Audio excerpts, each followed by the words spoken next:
Vamos abrir nossas Bíblias em João capítulo 5, versos de 1 a 17. Evangelho de João. Nós estamos aqui estacionados desde que terminamos, pela graça do Senhor, depois de 171 domingos, conseguimos ver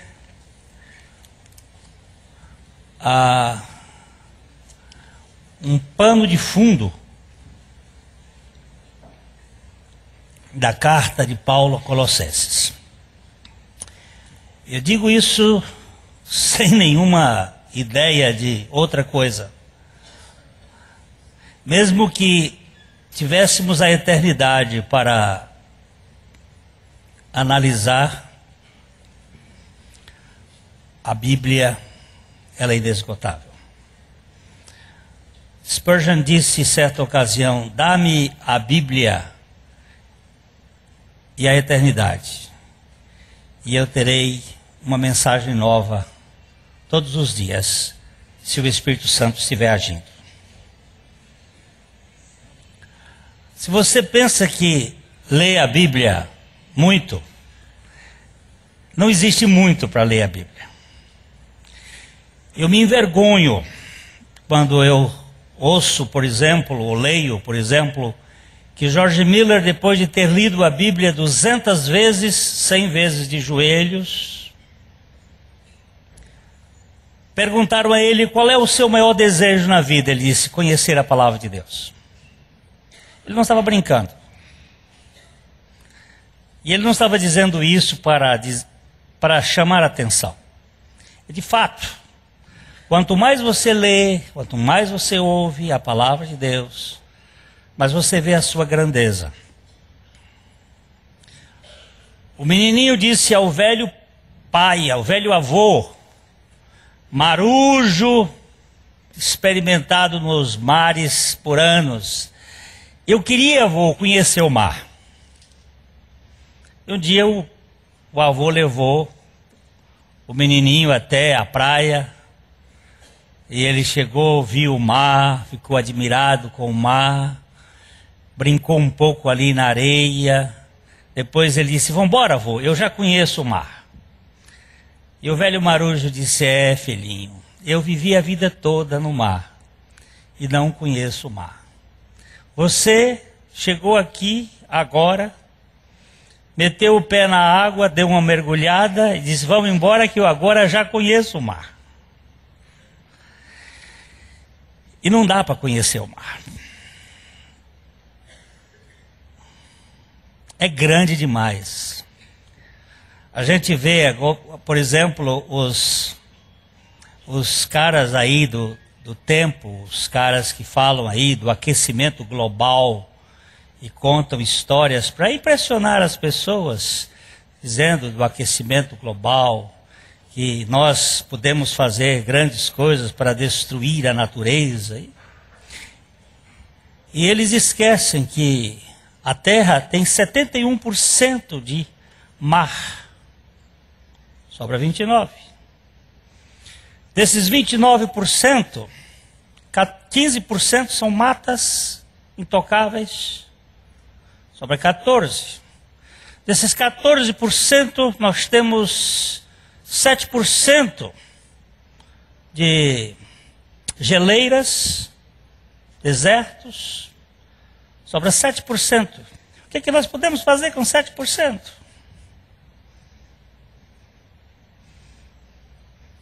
Ah, mas a gente pode fazer. Pode. Faz um pouquinho de barulho.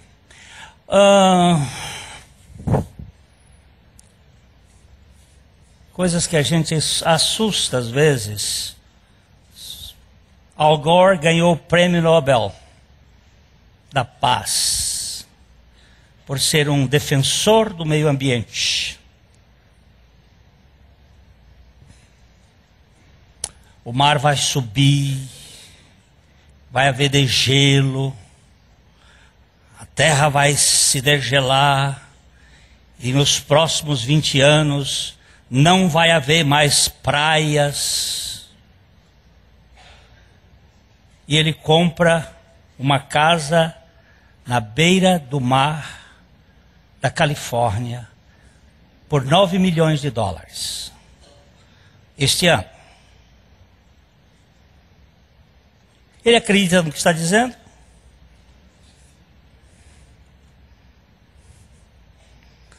Quem está por trás disso tudo? Então nós temos que ter cuidado com as informações. Eu só sei de uma coisa, gente: essa Bíblia não mente. O resto, eu não acredito em jornal, nem gasto mais tempo, nem revista. Veja aqui, veja acolá, isto é, não. Este aqui eu sei que não muda. Os céus, a terra passam, mas aqui não vai sair nem um J, nem um tio. Isso aqui fica.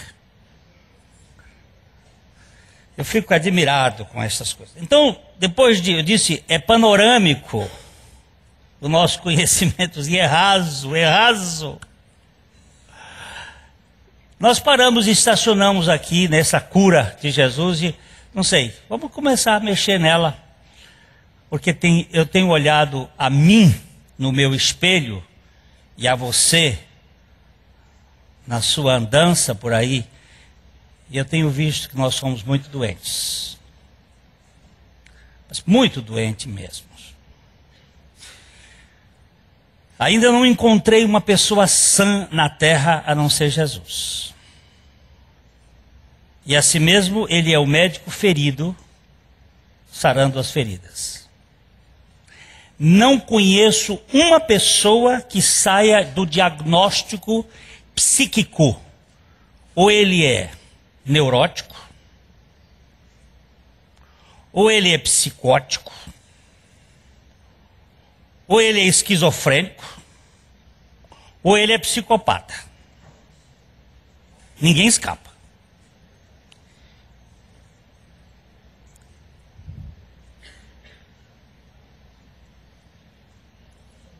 Aqui nesta sala nós estamos num hospício. Eu trabalhei numa clínica psiquiátrica durante 4 anos e tinha uma placa lá naquela clínica que dizia assim: os loucos daqui de dentro esperam a visita dos lá de fora. É só uma questão de grau, amado e querido louco. Um joga pedra, o outro senta na pedra. Mas é só uma questão de grau. Não estou fazendo nenhuma ofensa e nem fazendo nenhum julgamento, porque isso é bíblico. Quem deu esse diagnóstico foi o profeta Isaías, quando disse: toda a cabeça está enferma e todo o coração doente. Ele não estava falando de cardiopatia e nem de enxaqueca. Ele estava falando da loucura nossa de cada dia. O melhorzinho ainda é neurótico. Bendito aqueles que são neuróticos. Vamos dar uma palma para os neuróticos.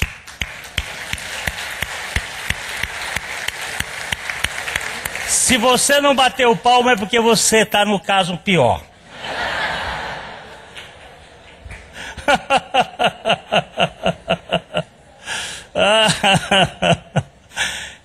Todas as brincadeiras fazem parte do campo dos neuróticos. Um psicótico não faz brincadeira assim. Vamos ler João capítulo 1, verso de 1 a 17. João 5, de 1 a 17.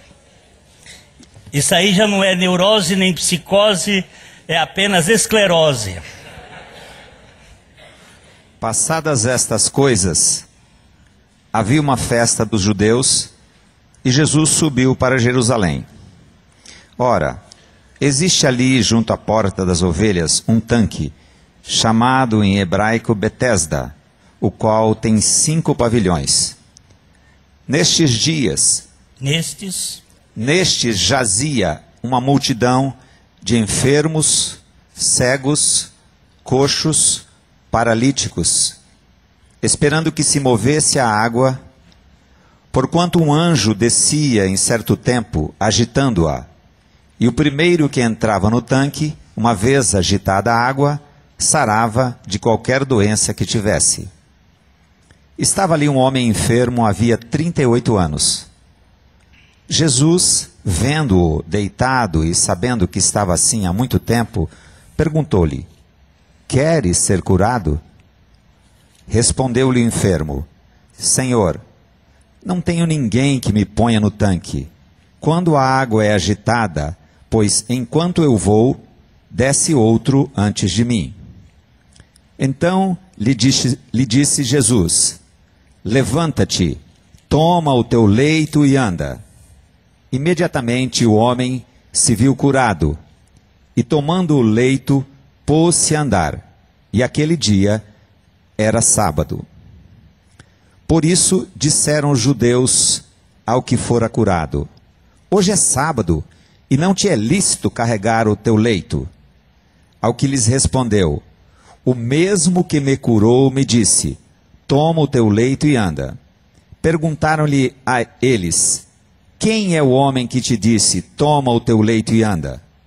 Mas o que fora curado não sabia quem era, porque Jesus se havia retirado, por haver muita gente naquele lugar. Mais tarde, Jesus o encontrou no templo e lhe disse: Olha, que já estás curado, não peques mais, para que não te suceda coisa pior. O homem retirou-se e disse aos judeus que fora Jesus quem o havia curado. E os judeus perseguiram Jesus porque fazia estas coisas no sábado. Mas ele lhes disse: Meu pai trabalha até agora, e eu trabalho também. Até 18. Por isso, pois, os judeus ainda mais procuravam matá-lo, porque não somente violava o sábado, mas também dizia que Deus era seu próprio Pai, fazendo-se igual a Deus. Pai, nós queremos ter o privilégio de esconder a sombra das tuas asas. Dá-nos a graça de entrar na torre forte e permanecermos aí, cobertos e guardados pelo Senhor. Somos incapazes de ver além da letra. Por isso nós clamamos ao Senhor que nos venhas revelar. Dá-nos o espírito de revelação e de conhecimento de Jesus. Por favor, Pai, trabalha conosco nesta noite. A nossa limitação é grande, tanto no falar quanto no ouvir. Mas concede-nos esta graça, para que em tudo Cristo seja glorificado. No nome do Senhor Jesus. Amém.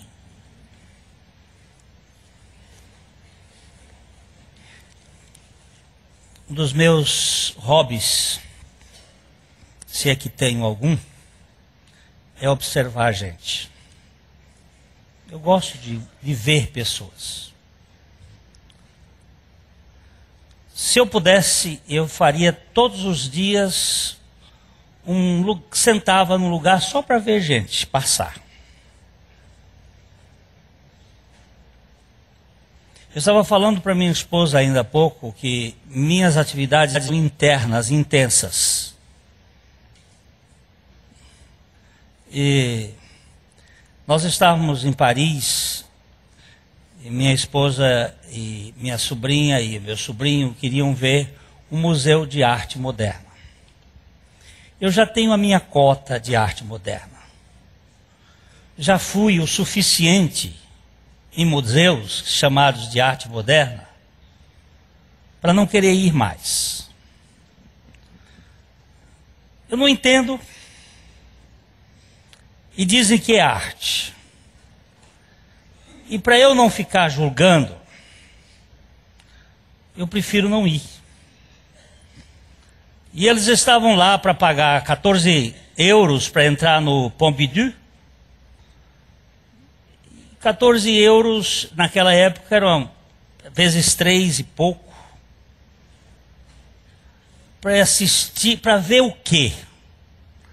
Para ver pintor de arte moderna. Eu, sinceramente, digo para vocês com todo o meu coração, na burrice da minha vida, eu não vejo nada.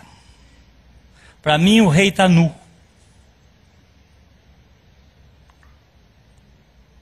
Quando no livro Religião, a Bandeira do Inferno, eu fiz um comentário de que Picasso era genial,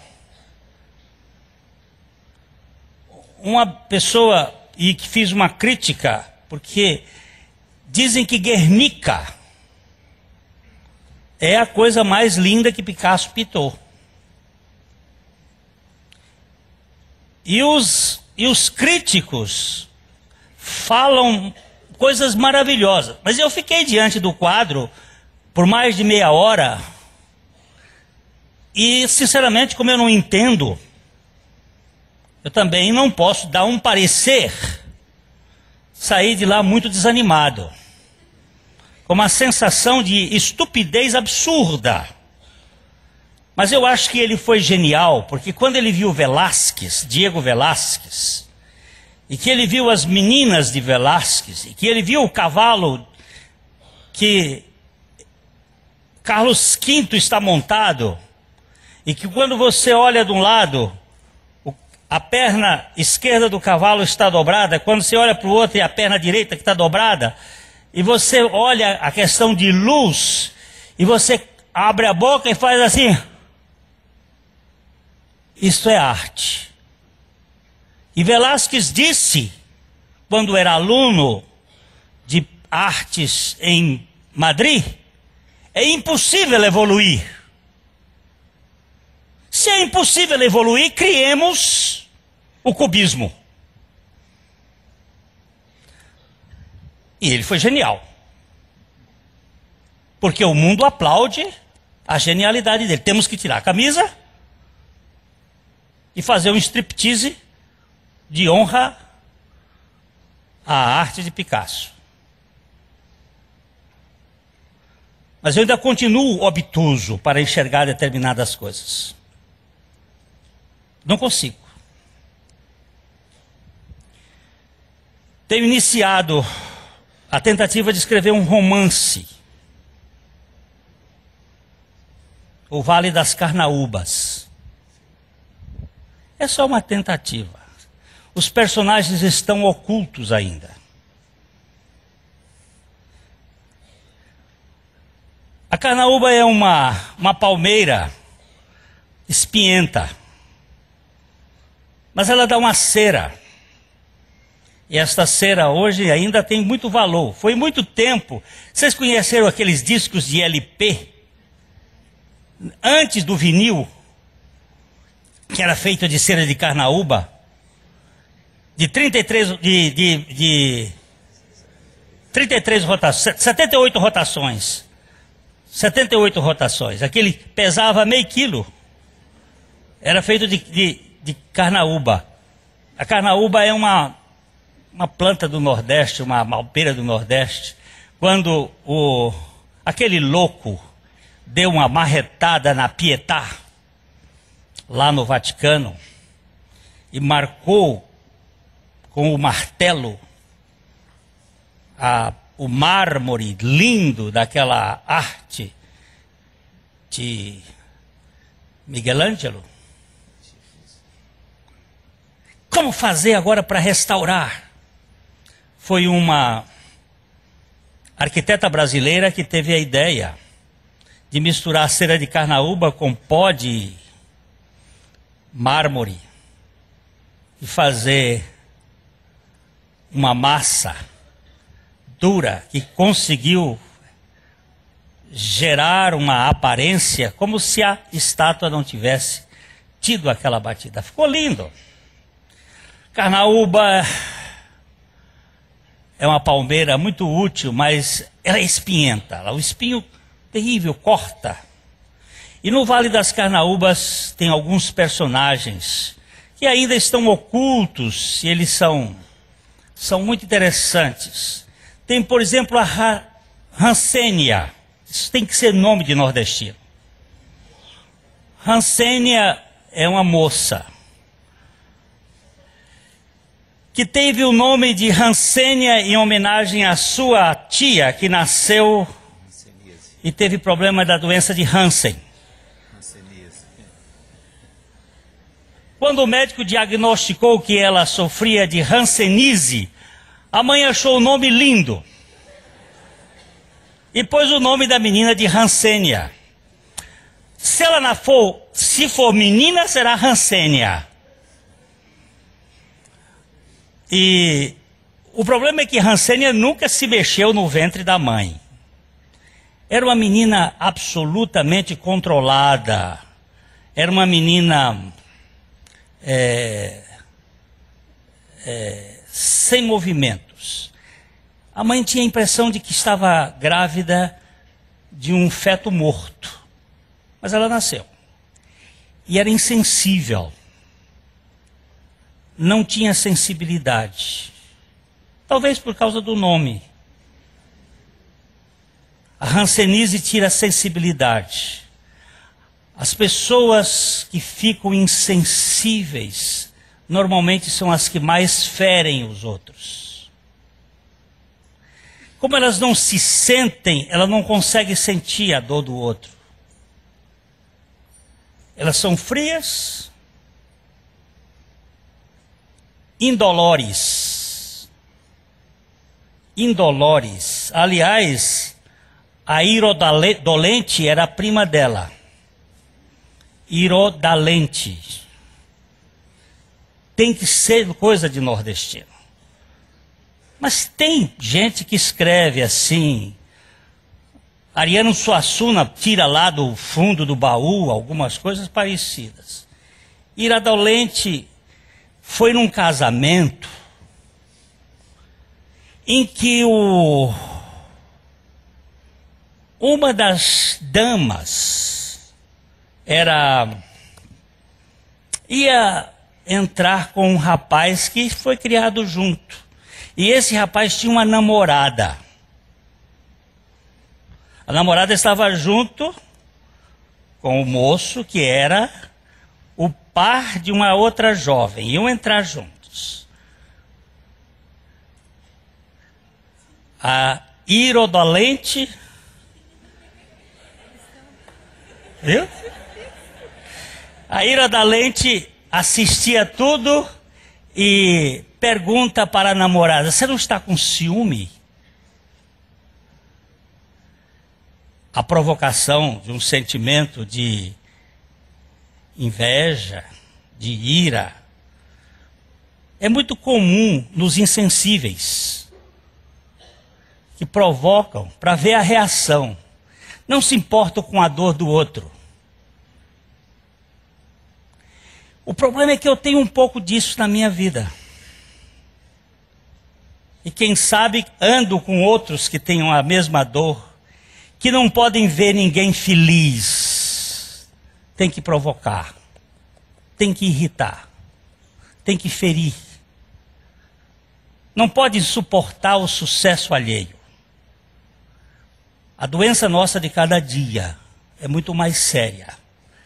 A falta de misericórdia.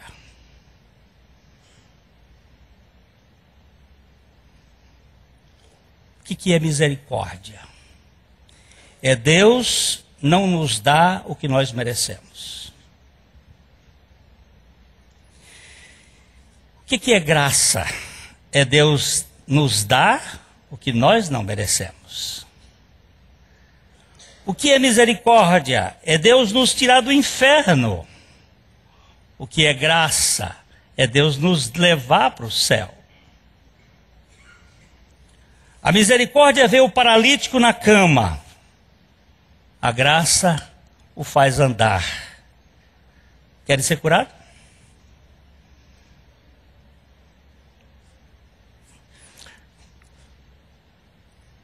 O hospital que Jesus visitava em Jerusalém chamava Betesda. Hospital, hospício e hotel têm a mesma origem. É um lugar que hospeda. Hospeda às vezes uns mais são, outros mais cansados. Mas é um lugar de hospedagem. E ali vivia uma multidão de cegos, coxos e paralíticos. 5 pavilhões cheios de gente. No meio daquele pavilhão, aqueles pavilhões, havia um que estava há 38 anos deitado. Domingo passado nós vimos o que significava aqueles 38 anos. Vamos voltar um pouquinho para fazer um retrocesso. Deuteronômio capítulo 2, versículo 14.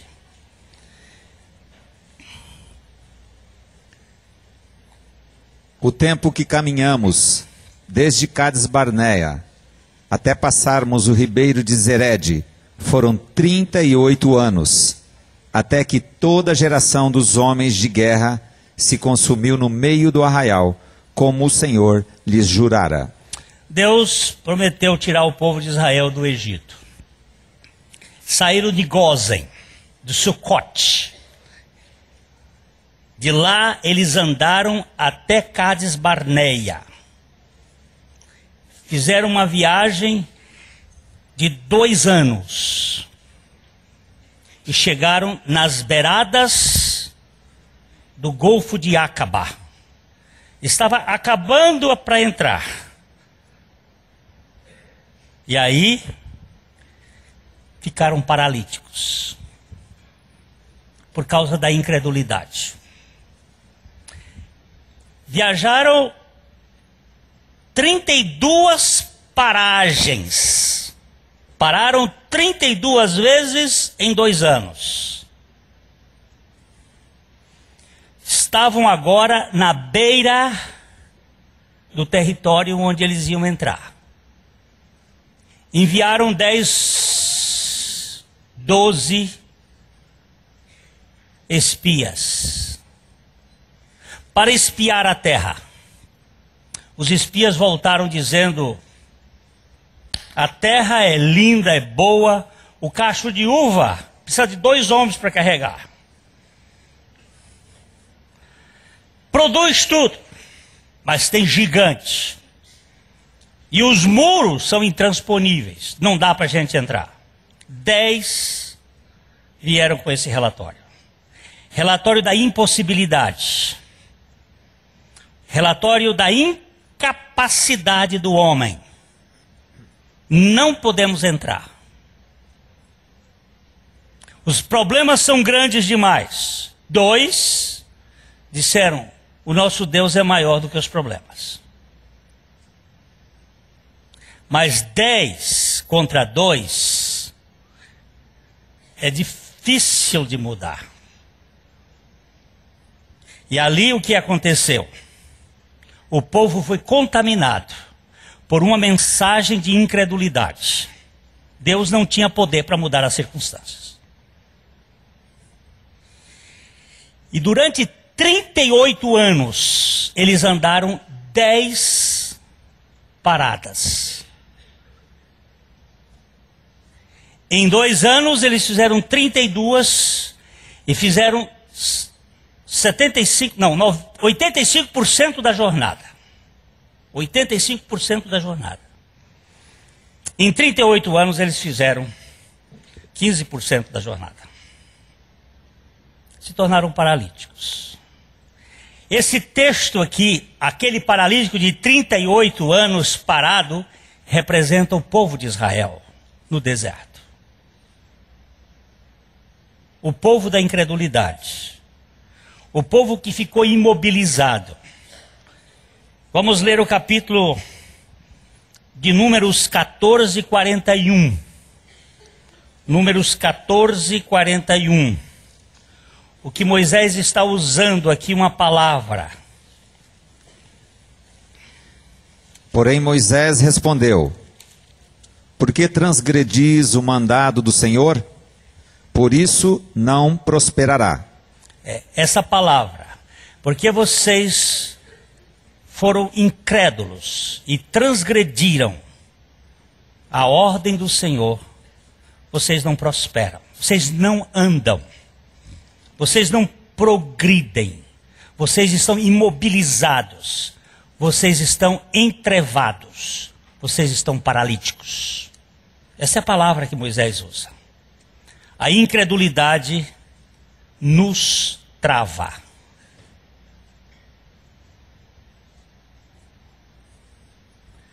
Você chega diante de um diagnóstico. O médico lhe apresenta um diagnóstico. Câncer. Essa é uma palavra maldita. O seu espírito recebe esta palavra e ele tem uma tendência. Estou com a espada de Damocles na minha cabeça. A sentença de morte está ali. Mas hoje existe um hospital nos Estados Unidos para desenganados de 6 meses. Ou seja, aqueles que só têm 6 meses de vida.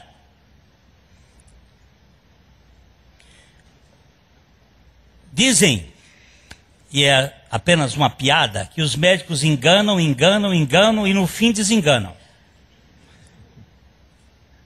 Esse diagnóstico que, quando eles desenganam, não tem mais jeito.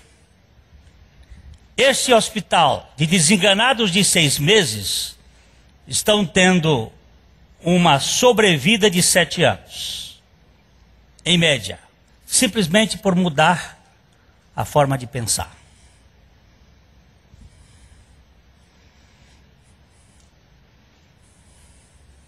Dr. Carl Menninger, psiquiatra, fundador da clínica de Topeka, nos Estados Unidos, disse: dá-me a oportunidade de chegar ao pensamento do imobilizado e que eu plante nele uma semente de esperança, e ele terá a sua vida modificada. A ressurreição mudou a história da humanidade. Discípulos desanimados, sem nenhum rumo, viraram mártires, medrosos que negaram a fé, morreram pela fé que negaram. O que foi isto? Foi um implante que foi lhes dado, a esperança. Você não está refém de diagnóstico. Você pode crer que tudo é possível ao que crer. Jesus enxerga aquele homem, está imobilizado. E tu? Quanto tempo estás paralisado? Queres ser curado? De que, Glênio? Tu me perguntas. De que eu quero ser curado? Quem sabe da tua própria imobilidade? Eu, da minha imobilidade? No verso 7, Valdir, leia outra vez o verso 7, por favor. Respondeu-lhe o enfermo: Senhor, não tenho ninguém que me ponha no tanque quando a água é agitada, pois enquanto eu vou, desce outro antes de mim. Paciente. O que é um paciente? É um que não é agente. É um que recebe a ação. É um que espera. Este é um paciente imobilizado. É um paciente entrevado, tolhido pela descrença, pelo ceticismo.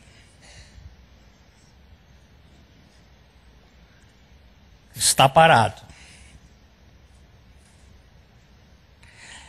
Eu tenho a minha capacidade intelectual. Tudo que entra na minha cabeça entrou através das 5 janelas. Quais são as 5 janelas?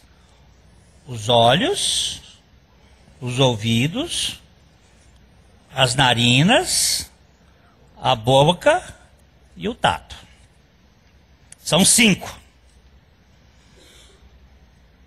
Tomás de Aquino dizia: nada existe no seu intelecto que não tenha passado primeiro pelos seus sentidos. Tudo que está aqui é sensorial.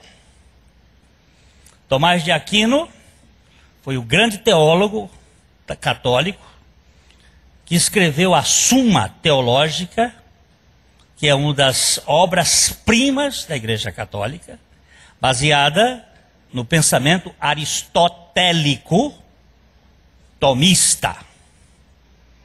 Nos 4 últimos meses de sua vida, Tomás não escreveu mais nada. Aliás, ele nunca escreveu de fato. Quem escrevia era Juvenal, o seu amanuense. Ele ditava. 4 meses antes da sua morte, Tomás foi tomado por algo que o levou a não escrever mais nada. Um mês depois dessa experiência que ele teve, Juvenal se dirige a ele e diz assim: mestre, o senhor não me pediu mais para servir como seu escritor? O senhor não tem mais nada para escrever? E Tomás responde: nada mais eu tenho para escrever. Tudo o que eu escrevi, ou que você escreveu, é palha diante do que eu vi. A revelação de Jesus é indescritível. Não dá para explicar aos homens a realidade espiritual da pessoa dele. Tomás de Aquino não escreveu mais nada, nós não sabemos o que ele disse, o que ele viu, só que o que ele viu era tão maravilhoso que o fez viver contemplando a beleza de algo indescritível. Paulo disse: eu conheço um homem que há 14 anos, se foi no corpo, se foi fora do corpo, eu não sei, Deus o sabe. Este homem foi arrebatado até o 3º céu. Que céu é este? Ele saiu do céu da atmosfera, ele passou pelo céu das estrelas e foi até o céu da morada celestial. E chegou lá. Ele disse: eu ouvi coisas inefáveis, que não são lícitas de serem contadas aos homens. Mas para que eu não ficasse ensoberbecido com as grandezas dessas revelações, este Deus teve muita misericórdia e mandou um mensageiro de Satanás para me esbofetear, a fim de que eu não me exaltasse. Por 3 vezes eu roguei ao Senhor que retirasse de mim esse espeto. E ele disse: não, a minha graça te basta, e o meu poder se aperfeiçoa na sua fraqueza. Então ele dá o cântico mais lindo. Ele disse: graças a Deus pelas minhas fraquezas, pelas injúrias, pelas perseguições, porque quando eu sou fraco, então é que eu sou forte. Isso é supremo, isso é maravilhoso. É na nossa fraqueza que nós somos alcançados pelo poder de Deus. E muitas vezes nós queremos ser fortes o suficientes para sermos os donos do mundo, os He-Man, os super-homens, os Homem-Aranha, que vão subindo nas paredes como se fossem heróis, semideuses.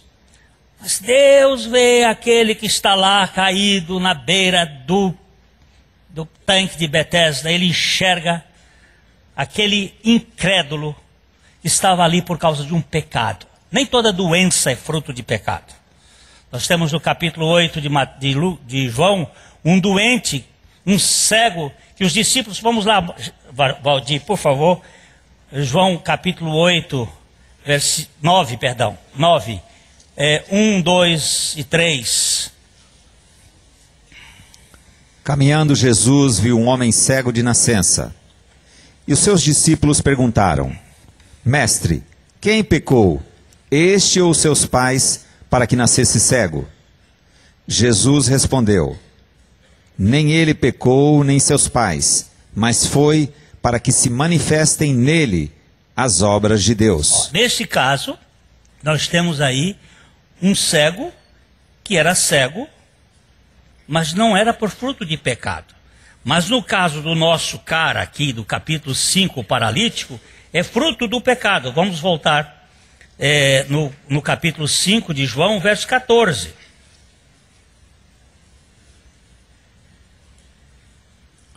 Mais tarde, Jesus o encontrou no templo e lhe disse: Olha, que já estás curado. Não peques mais, para que não te suceda coisa pior. Qual era a doença dele? Era fruto de quê? Era fruto de pecado. Agora, que pecado é este? A meu ver, era o mesmo pecado de Israel. O pecado da incredulidade no poder de Deus.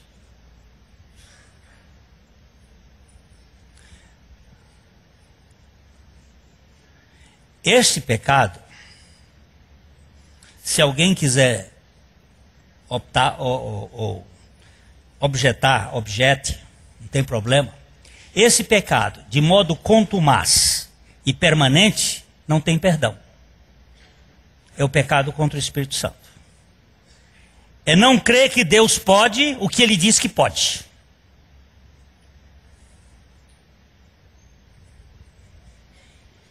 É não crer o que a palavra de Deus está dizendo, que Deus pode todas as coisas. Se você não crer em Deus, na sua palavra, de modo contumaz e contínuo, não tem perdão.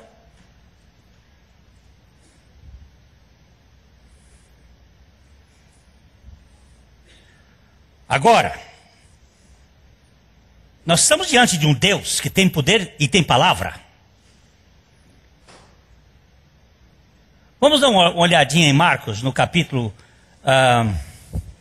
10 de Marcos, no verso 27.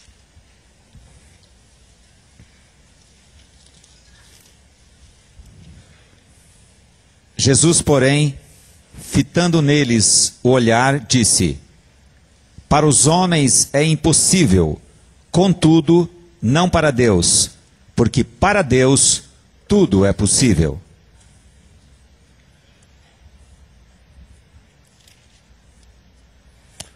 Isso aqui é uma história. A história do moço rico. Chegou para Jesus e disse: Bom mestre, o que eu farei para herdar a vida eterna? E Jesus logo lhe pergunta: Por que você me chama bom? Ninguém é bom, senão um que é Deus. Qual é o seu objetivo de falar isso aqui? Qual é a vantagem que você quer levar a isso? Que conversa é essa que você está fazendo aqui? Você está me vendo mesmo como Deus? Ele disse: Cumpra os mandamentos. Ele disse: Mas os mandamentos eu tenho feito desde que eu nasci. Quais são os mandamentos? Aí Jesus deu só os mandamentos humanos. Ele não deu nenhum divino. Não matarás, não furtarás, não dirás falso testemunho. Lembra, honra teu pai e tua mãe. Ele não disse, por exemplo, amarás ao Senhor teu Deus de todo o teu coração. Jesus não falou sobre os mandamentos divinos, só falou com os mandamentos relacionais, de homem como homem. E ele disse: Tudo isso eu tenho feito desde a minha juventude. Jesus diz: Ah é? Então vai, vende tudo quanto tem, dá aos pobres e vem, segue-me.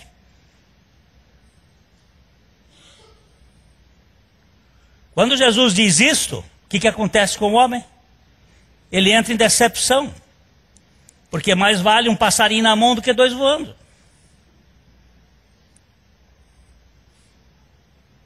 E ele chega para Jesus E se dirige, Jesus olhou e disse: quão dificilmente entrarão os ricos no reino dos céus. E quando Jesus diz isso, os discípulos dizem: mas como é que pode? Agora, Jesus disse: é mais fácil passar um camelo por o fundo de uma agulha, e aí tem umas discussões se a agulha é agulha, ou se a agulha era o fundo, era uma porta que tinha lá em Israel, e só passava ovelha e não passava um camelo. De qualquer modo, é uma discussão inútil. Se é o fundo, a agulha é aquela portinha que só passava uma ovelha e não passava um camelo, ou se é o fundo de uma agulha que passa linha e não passa camelo, que também a palavra camelo tinha significado com, ou linha tinha significado com fundo de agulha, eram muito semelhantes, camelo e linha, não tem problema. O problema é o seguinte: não passa. Quem confia em riqueza não entra no reino dos céus. Não entra. E agora como é que faz? Aí Jesus diz: ó, os impossíveis para os homens são possíveis para Deus. Um homem que confia em si, ou que confia no dinheiro, não vai entrar no reino dos céus. Mas Deus pode fazer um milagre na vida dessa pessoa. E ele vai agora não confiar no dinheiro, ele vai botar o dinheiro no bolso e vai usar o dinheiro. Deus deu dinheiro a muitas pessoas. E Deus não tem problema de dar dinheiro para alguém. Agora, se o dinheiro comanda a sua vida, você é um idólatra, avarento, e você no reino do céu não vai entrar. Nem eu, nem você. Pode tirar o cavelinho da chuva. É a incredulidade. Aliás, a pior de todas as idolatrias é a da idolatria de Mamon.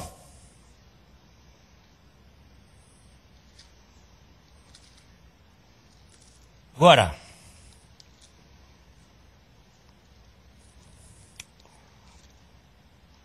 como é que diz o verso 27 outra vez, Valdir? Eu só quero lhe chamar de barba, não sei porquê. Uma barbaridade. Jesus, porém, fitando neles o olhar, disse: para os homens é impossível, contudo, não para Deus, porque para Deus tudo é possível. Para Deus tudo é possível? Muito bem. E agora? E para mim? Como é que faz? Eu estou aleijado. Eu estou imobilizado. Eu não consigo crer. Mas se para Deus tudo é possível para eu crer. Mas como é que eu creio, Glênio? Reconheça-se paralítico. Não queira ser como é que esse que faz que ganha os 3 esportes ao mesmo tempo? Iron Man, né? Triatlo. Não queira ser um triatleta espiritual, não. Reconheça-se pela via de sua incapacidade. Misericórdia é para isto. Que porta é essa? A porta da misericórdia. Para quem é? Para o miserável, para o incompetente, para aquele que não tem fé. É só você parar com a ideia de querer construir fé na base de sugestionamento, na base de pensamento positivo, na base de sei lá o que nós inventamos. Reconheça-se paralítico e pare de reclamar e de botar a culpa nos outros. Não consigo crer, Senhor, tem misericórdia de mim. E ele não sonega bem algum aquele que suplica. Se tivesse numa igreja pentecostal nessa hora, o nego ia gritar aleluia, mas aqui nós estamos numa igreja de paralíticos. É uma turma de paralíticos que não creem na palavra de Deus. Vamos para o capítulo 9 de Marcos. Marcos 9, 23. O menino estava endemoniado. Os discípulos de Jesus não puderam expulsar o demônio do menino. Jesus disse: ó, em geração incrédula e perversa, até quando eu suportarei? Agora chega no verso 23, o que Jesus diz para o homem? Ao que lhe respondeu Jesus: se podes, tudo é possível ao que crê. Para Deus nada é impossível, né? E se podes crer, tudo é possível ao que crê. Para Deus nada é impossível. Mas eu não posso nem crer. Opa, então chegou no lugar certo. Aonde? No tanque de Betesda. O que é o tanque de Betesda? É o tanque da misericórdia, a casa da misericórdia. O que é a casa da misericórdia? É o lugar onde Deus se inclina para o miserável e diz: o que você está precisando? Estou precisando de fé. Eu sou um imobilizado. Eu não consigo crer. Eu não consigo crer no Senhor. Eu preciso de uma profetisa ou de um profetizo que venha me dar um rumo, porque eu estou perdido. Quando a gente está sem saber o que fazer, começa a procurar gente. É tão comum isto. Corre para o pastor: pastor, ora por mim. O pastor deve orar? Deve. Mas você não pode orar? Ou corre, eu fui procurar uma profetisa para ela me dizer: você foi fazer quiromancia espiritual? O que é quiromancia? Lê a mão. É a mesma coisa. Ela me disse que Deus falou que tinha uma grande coisa para mim. Porque ele não disse que tinha uma pequena coisa para você, não? Só disse que tem grande. Então corre e corre. E Jesus viu o homem e perguntou: o quê? Queres ser curado? Por que ele perguntou: queres ser curado, meu irmãozinho? Porque você e eu também muitas vezes não queremos ser curados. Nós queremos ficar na nossa doença, porque a nossa doença vai servir muito, muito bem para explicar o nosso fracasso. Aquela incapacidade vai explicar por que nós vamos ficar imobilizados no nosso canto e não vamos ver o poder de Deus derrubando as muralhas de Jericó. E você vai ficar como um jirico sentado em cima da sua incredulidade. Tudo é possível ao que crer. Tudo! Jesus disse. Será que ele mentiu?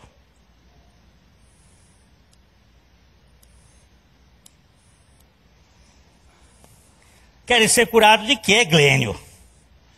Da sua dependência humana. Ninguém se importa comigo. Eu estou aqui há 38 anos, ninguém vai me visitar. Ninguém esteve lá no hospital com o Bill. Né, Bill? Teve gente que foi lá? Teve? O negão ficou ruim essa semana passada. Não foi, Billzinho? Telefonei para ele de fora, que estava um bichinho. Você coçou a perna, um bichinho. Chamado bactéria. Quase que. E ele trabalhando o dia, até negócio, um instantinho. O Junô está dando umas olhadas nele lá.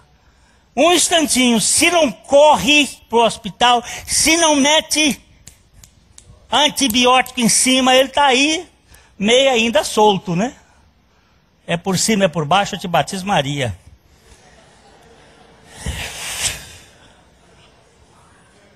Morre a flora intestinal e aí o negócio vai embora. Mas está aqui cantando, louvando a Deus, graças a Deus. Mas você às vezes é uma coisinha de nada e te pega. Mas olha, gente, sabe de uma coisa? Pior do que uma bactéria que pode ser combatido por um antibiótico é o sentimento de dependência das pessoas e da vitimização que leva o indivíduo a um paralítico emocional, que fica com essa cara de coitado. Olha aqui, o que a vida plantou para mim. Eu sou um pobre coitado. Você não quer que eu lhe explique o que é coitado. Nem eu vou ganhar esse tempo. Mas vá para o dicionário e procure saber.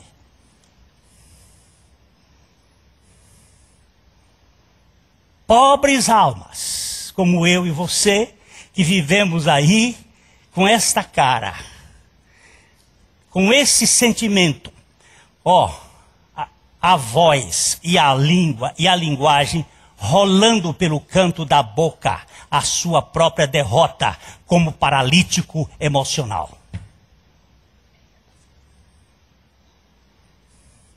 Como é que vai, minha irmã? Como Deus quer. Ô, minha irmã, louvado seja Deus! Mas por que, pastor? Louvado seja Deus? Porque Deus quer que você viva da melhor maneira possível, louvando a Ele em todo o tempo. Mas não estou assim. Como Deus quer. Vem com safadeza para cá, para cima de mim. Como é que Deus quer que você viva? Deus quer que você viva no meio da fornalha, cantando louvores a Ele. Ele quer que você viva dentro da cadeia, com seus pés no tronco, louvando a Ele. Ou isso é mentira da Bíblia? Mas eu sou paralítico. Eu estou imobilizado há 38 anos. Ninguém olha para mim e eu estou preocupado com ninguém. Se o Todo-Poderoso está olhando para mim. Só que ele tem um tempo, ele tem uma agenda. E a agenda dele às vezes precisa de 38 anos para ele chegar e fazer uma obra. Nesse tempo todo é o tempo da desconstrução. Como disse Richard Baxter, a minha tuberculose tem sido a escola de Deus para eu depender dele.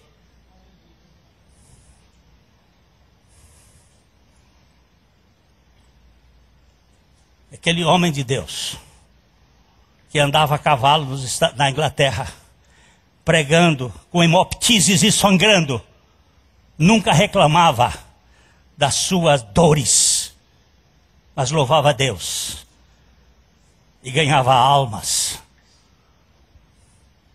Deus nunca o curou, mas ele era curado da lamentação, da lamúria, da condição de dependência humana. Você não precisa, nem eu, dependermos de homens. Nós precisamos depender do Deus que se interessa por homens. Acho que dá para entender isso, não dá?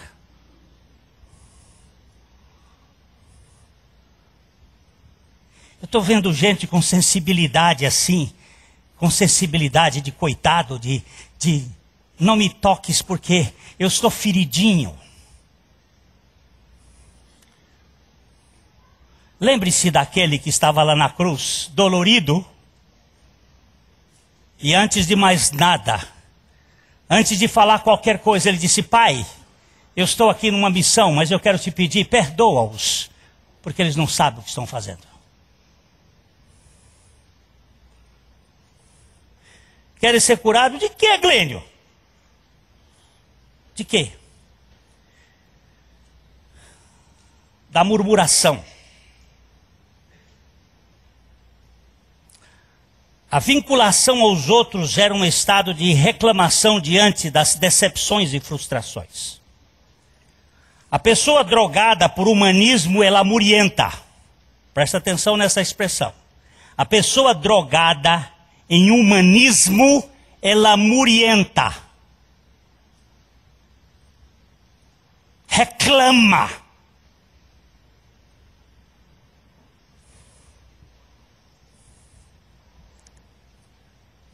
A crítica e o queixume são sintomas de almas entrevadas. A murmuração descoroa o crente do seu reinado em Cristo. Dona Belinha. Quem é Dona Belinha? Uma velha de 88 anos, que chegou em janeiro de 92 aqui em Londrina, vindo de Corrente no Piauí, num ônibus 44 horas de viagem de ônibus. Chega na minha casa com um torso amarrado na cabeça. Quem era aquela mulher de 89 anos? Era minha mãe.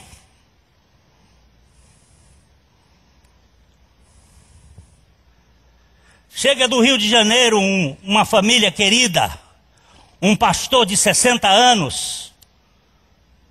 Que cansaço. Veio de ônibus leito.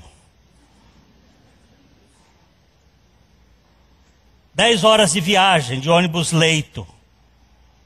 A velha de 90, quase 89 anos, 88, morreu com 89 e tanto, sentada olhando para ele. Eu virei para aquele pastor: você sabe o que minha mãe está dizendo para o senhor?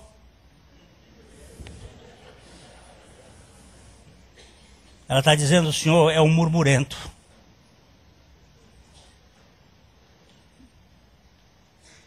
Eu estou olhando nos olhos dela. Ela estava fazendo festa por ter chegado na casa do filho. O outro estava reclamando porque em 12 horas de ônibus leito não conseguia deitar direito.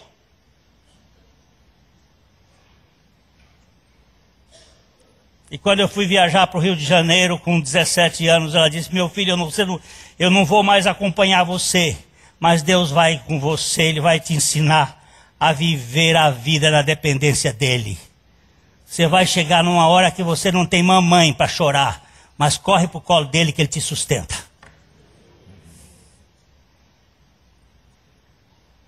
Eu lembro dessas palavras hoje, eu fico pensando quando eu vejo determinados irmãos na minha igreja que chegam aqui: pastor, eu estou com um problema. Qual é o seu problema? Meu cachorro.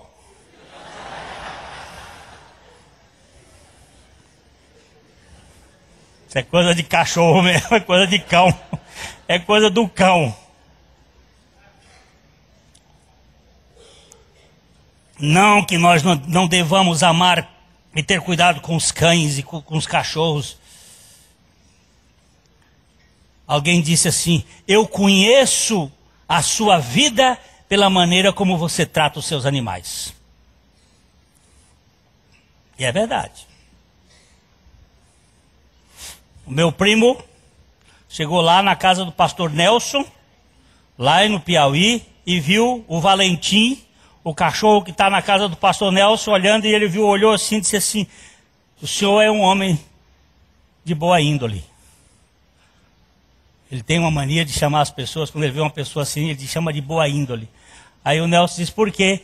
Ele diz: pela maneira como o senhor trata seu cachorro. A gente tem que cuidar de cachorro, mas é cachorrada, gente. Vê gente vir pedir oração por causa de cachorro. Não, eu estou disposto a orar pelo cachorro, e já veio Deus salvar cachorro. Mas por que você também não pode orar pelo seu cachorro,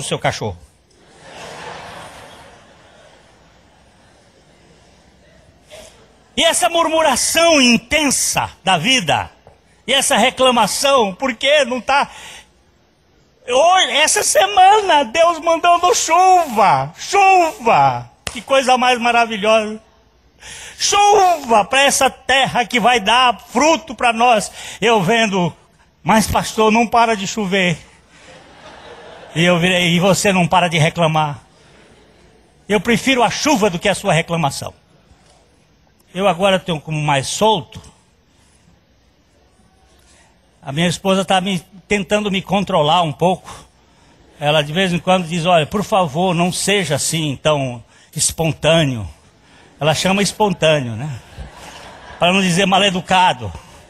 Mas espera aí, meu amigo. Eu estou vendo no Nordeste gente morrendo de seca. E aqui, porque está chovendo uma semana...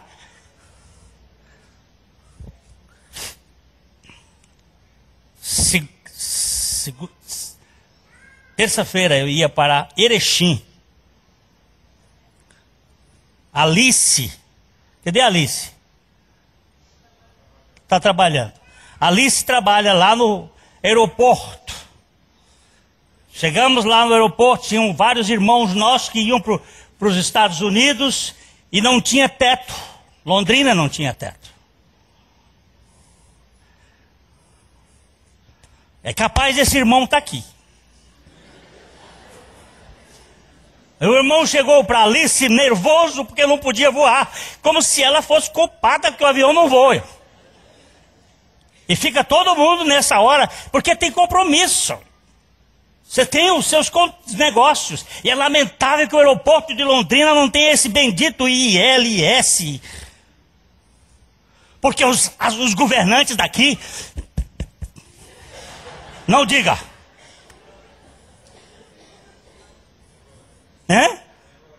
Lembrei.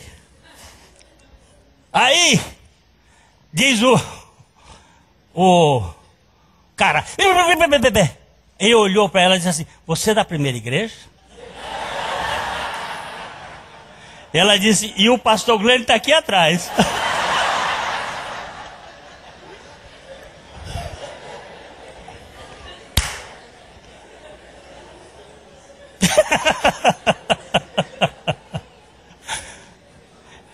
Gente, avião não voa, avião voa. E depois que eu li a história daquele homem que se livrou de 13 vezes de queda de avião, eu disse, eu reclamar porque avião não voa? A última vez ele estava no pé do avião para subir o degrau, chega uma mulher correndo por trás dele e disse, será, Senhor, o Senhor podia me dar o seu lugar? Minha filha está tendo neném em Roma, eu precisava ir. Perfeitamente, senhora. O avião levantou o voo, ele estava no balcão da empresa, transferindo o horário dele, o avião explodiu no ar. 13 vezes. Quem conta isso é Oriana Fallaci, escritora, jornalista italiana. Não voou? Não voou, bendito seja o nome do Senhor. Voou, bendito seja. Vou agora nas asas da mão dele. Murmuração. Doença que toma conta da gente. Se nós não aprendermos a cantar louvores, ninguém se lembra de mim. Gente, deixa eu caminhar um pouquinho mais. Querem ser curado de quê? De quê? De novo, Valdir, verso 7. Respondeu-lhe o enfermo, Senhor, não tenho ninguém que me ponha no tanque, quando a água é agitada, pois, enquanto eu vou, desce outro antes de mim. Sou um incapaz, não consigo. Nós sempre temos uma desculpa para dizer porque não conseguimos. Nunca dizemos, o Senhor me quer nessa circunstância por algum tempo mais para eu aprender a depender inteiramente da sua graça. Mas ninguém, outro vai na minha frente, e aquele que vai é abençoado e eu não sou. Temos sempre uma desculpa na ponta da língua. Essa é uma coisa doentia. A apologia do fracasso é uma defesa da alma paralítica. Não consigo porque sou um coitadinho e os outros têm mais oportunidades do que eu. Eles sobem e eu fico.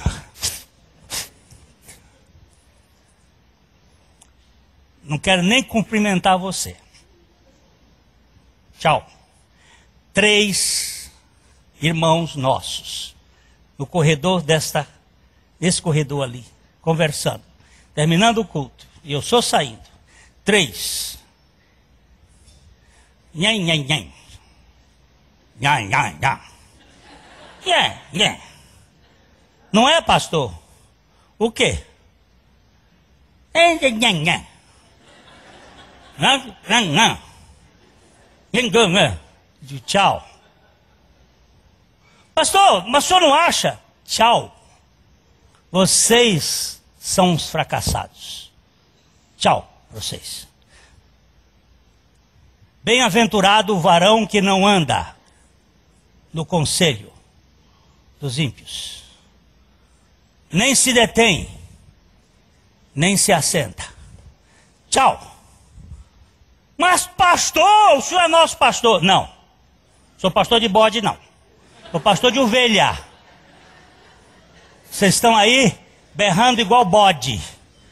Esse pessimismo não é do pensamento de Cristo. Isso aí trata-se de uma mentalidade mundana. Me desculpem ser duro, mas eu estou indo. Parece que 2 curaram. Parece. Não vou dizer do outro nada. De que você vai ser curado?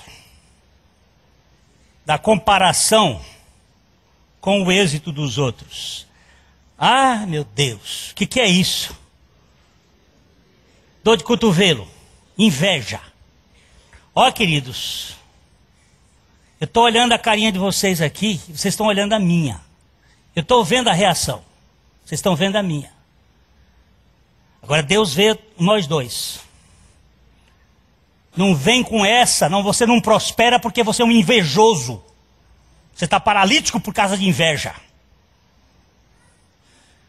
Eu ouvi o pastor lá no Rio de Janeiro me dá uma lição para nós. Estou querendo lembrar o nome do pastor Valdívio Coelho, pastor baiano da Igreja Batista lá em Salvador. Ele chegou naquele tempo, eram uns 5 Xambó. 5 Xambó era o carraço. Ele chegou, encostou o carro, nós seminaristas, tudo com o cotovelo doendo. Tudo estudante, pobre e magoados. Aí, um gritou, que ministério glorioso! Outro, Valdívio Coelho chega perto e diz assim, meus filhos, você sabe quantos anos eu tenho? Você sabe o que eu já ralei? E você sabe como é que meu pai me trata? Eu quero dizer um negócio para vocês. Vocês vão ser tudo miseráveis. Porque vocês são invejosos. Igual os irmãos de José.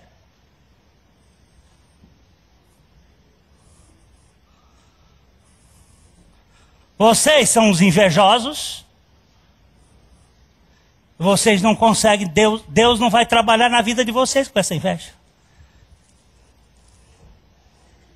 Nós saímos ali, de bem que podíamos ter ficado quieto.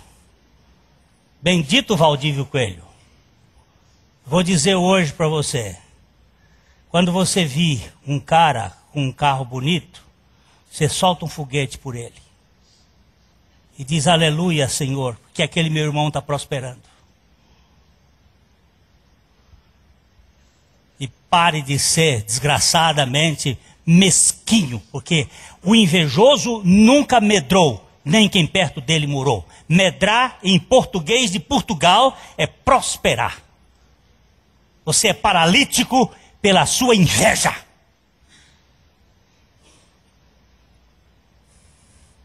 Os discípulos de Jesus tiveram inveja. Jesus teve que tratar com eles. Mas temos que caminhar um pouquinho mais para a gente ir embora, né?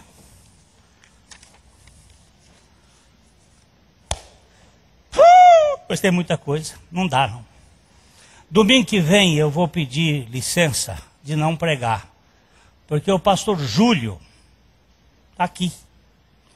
Ele veio dos Estados Unidos passar um final de mês aqui. Eu acho que a gente precisava ouvir o Júlio. Você não acha? O pastor Júlio é um menino muito precioso. E eu fico para terminar isso aqui no dia 2 de janeiro. Não era para ir nesse dia 2 de janeiro. Mas é que eu estou dizendo o seguinte, meus irmãos, eu estou tendo visto tanta gente paralítica na beira do Betesda. mas eu vi também muita gente paralítica na beira do Igapó.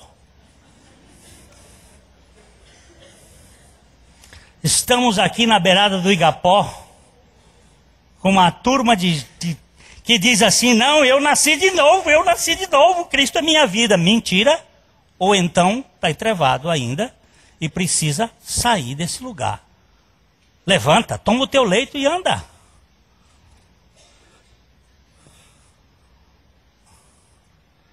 Eu vou ser, no mínimo, não é meu filho, ser coerente, já passamos do tempo. E Paulo já teve umas experiências boas no passado de ressuscitar gente que dormia da janela. Eu já vi uns dois cochilando aqui. Não quis acordar, que estava bem na frente. Você deu uma puxadinha de uma hora ali. Não deu? Tá cansadinho, não tá? Eu quase que peguei você no pé ali. Mas eu digo, não, eu vou pegar no final. Agora no começo não, que fica... Mas ele esforçou, e a namorada deu umas cutucadas nele ali, deu umas... E ele foi em frente até que... Aquele outro ali também deu uma piscadinha. Mas ficar bem na frente assim é dar de vista, viu, mano?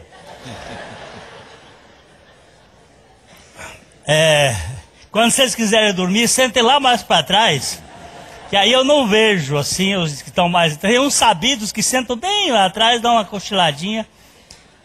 Não cochilou, não? Ah, o de trás estão bem. Ah, a turma de trás está jóia. Mas eu quero dizer uma coisa, queridos. Você pensa que paralítico é só quem está paralítico físico? Quem está entrevado para receber um abraço ou um beijo? A minha esposa fala sobre alguns irmãos que são como bode. Quando você vai beijar, ele faz assim.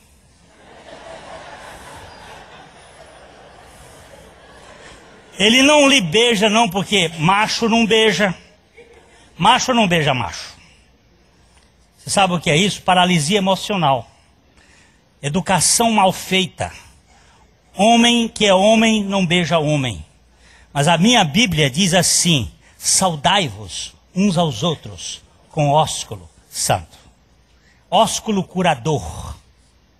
Nós podemos ver isto. Ali debaixo daquela marquise tinha um cara consertando a lâmpada há uns anos atrás.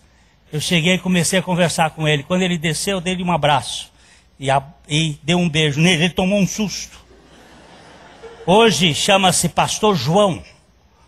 Ele disse: o beijo que me salvou e me chamou. Ele escreveu um artigo. O beijo que me salvou e me chamou. Saiu daqui com lágrimas, porque nunca um homem tinha lhe dado um beijo. Nem só de palavra. Eu gosto daquela verdade. Pregue o evangelho. Se for possível, use palavras. Se for necessário, não possível. Se for necessário, use palavras. E nós estamos entravados, né, Valdir? Às vezes a gente não dá nem um abraço. Ou quando dá um abraço, outro dia uma irmã disse assim: eu acho que esse irmão não está aqui para escutar isso. Ele dá um abraço e não chega para cá assim. Cara, eu vou dizer aqui de outra vez quando ele tiver. Olha a Carmita. Hein? Olha a Carmita. Olha a Carmita. Olha só. Gente, por favor. Eu não quero ir para pessoalmente dizer isso, que é vergonhoso. Eu digo logo em público que parece que fica mais leve. Se vocês souberem, conta para ele. Não é feio. Eu posso abraçar uma mulher sem precisar fazer um chega para lá. Que é isso? Será que eu tenho que fazer isso de avô? Ou de pai? Ou de irmão? Por favor. São irmãs. Não são objetos sexuais. Não sei se eu sou mais claro do que isso. Se for mais claro do que isso, não tem jeito. Agora, meus irmãos, nós estamos dentro de uma casa. Essa casa aqui chama-se Casa de Oração para Todos os Povos. Essa casa aqui é a casa da misericórdia. É onde os doentes têm que ser tratados. Mas eu tenho que admitir, estou paralítico. Sou murmurador. Estou imobilizado na minha fé. Sou invejoso. Mas eu preciso ser curado. E o Senhor diz assim: levanta, toma a tua cama e anda. É possível. A mensagem que você acabou de assistir faz parte do Ministério de Comunicação Palavra da Cruz. Temos um grande acervo de estudos bíblicos em áudio e vídeo. Distribuímos também, gratuitamente, o jornal mensal Palavra da Cruz. Entre em contato conosco pelo fone fax 0 operadora 43 3322 3037 ou pelo e-mail com@palavradacruz.com.br. Visite-nos também pelo site www.palavradacruz.com.br. Graça e paz.